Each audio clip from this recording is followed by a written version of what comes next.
હાય દોસ્તો, સ્વાગત છે તમારું મારી યુટ્યુબ ચેનલ ધરાસ કિચનમાં। આજે હું તમારા માટે લઈને આવી છું મેગી પકોડાની રેસીપી। તો મેગી પકોડા ખાવામાં ખૂબ જ સ્વાદિષ્ટ લાગે છે અને તે બાળકોને પણ ખૂબ જ ભાવે છે। તો ચાલો શરૂ કરીએ મેગી પકોડા બનાવવાની રેસીપી। તો તેની સામગ્રી આ પ્રમાણે છે। 2 ભાગ મેગીના, ઝીણું સમારેલું કોબી, 2 નંગ ડુંગળી ઝીણી સમારેલી, લીલા ધાણા, મેગી મસાલો, લીલા મરચાં વાટેલા, ચીલી ફ્લેક્સ, ચણાનો લોટ અને મીઠું।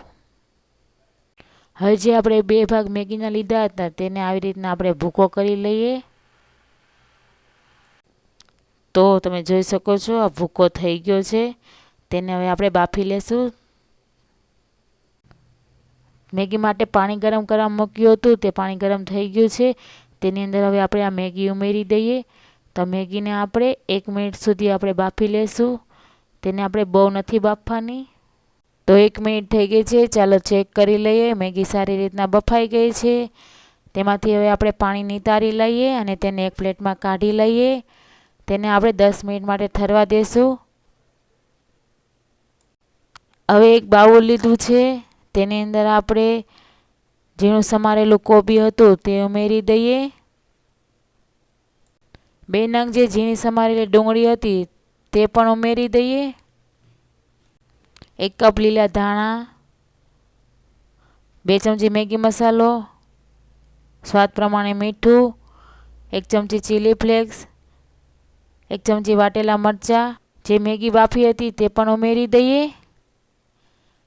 તેની સાથે આપણે 3 ચમચી ચણાનો લોટ લીધો છે તે પણ ઉમેરી દઈએ। હવે આ બધી વસ્તુને આપણે સારી રીતના મિક્સ કરી લઈએ। તો મેગી પકોડા બનાવવા માટેનો બેટર રેડી છે। હવે તેલ ગરમ કરવા મૂકી દીધું હતું, તે તેલ ગરમ થઈ ગયું છે તે ચેક કરી લઈએ। તો આવી રીતના આપણે એક એક કરીને પકોડા મૂકી દઈશું। તો તેલ ગરમ થઈ ગયું છે સારી રીતના।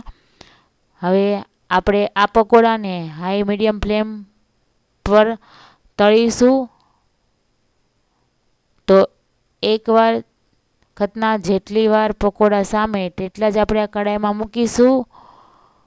તો હવે આ પકોડાને આપણે ગોલ્ડન બ્રાઉન કલરના થાય ત્યાં સુધી આપણે તળવાના છે। તો દોસ્તો, તમને મારી રેસીપી કેવી લાગે તો મને કોમેન્ટ કરીને જણાવજો।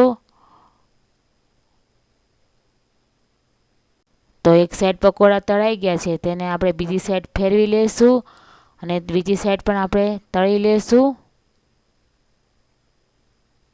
તો બીજી સાઈડ પણ પકોડા તળાઈ ગયા છે અને ગોલ્ડન બ્રાઉન કલરના થઈ ગયા છે, તેને એક પ્લેટમાં કાઢી લઈએ। તેવી જ રીતના આપણે બીજા પકોડા પણ મૂકી દઈએ અને તેને પણ આપણે તળી લઈએ। તો દોસ્તો, આપણા મેગી પકોડા બનીને તૈયાર છે। ઉપરથી ક્રિસ્પી અને અંદરથી નરમ તેવા આપણા મેગી પકોડા સોસ સાથે પણ ખાઈ શકાય છે અથવા તો બાળકોને લંચ બોક્સમાં પણ આપી શકાય છે। તો તમે આ રેસીપી ઘરે જરૂરથી ટ્રાય કરો। અને તમને મારો વિડીયો કેવો લાગ્યો તો મારા વિડીયોને લાઇક કરો, વધુમાં વધુ શેર કરો અને મારી યુટ્યુબ ચેનલને સબસ્ક્રાઈબ કરી બાજુમાં આપેલું બેલ આઇકન બટન દબાવો, જેથી કરીને મારા વિડીયોનું નોટિફિકેશન સૌથી પહેલાં તમને મળે। હવે આપણે મળીએ અવનવી રેસીપી સાથે નેક્સ્ટ વિડીયોમાં। તો બાય।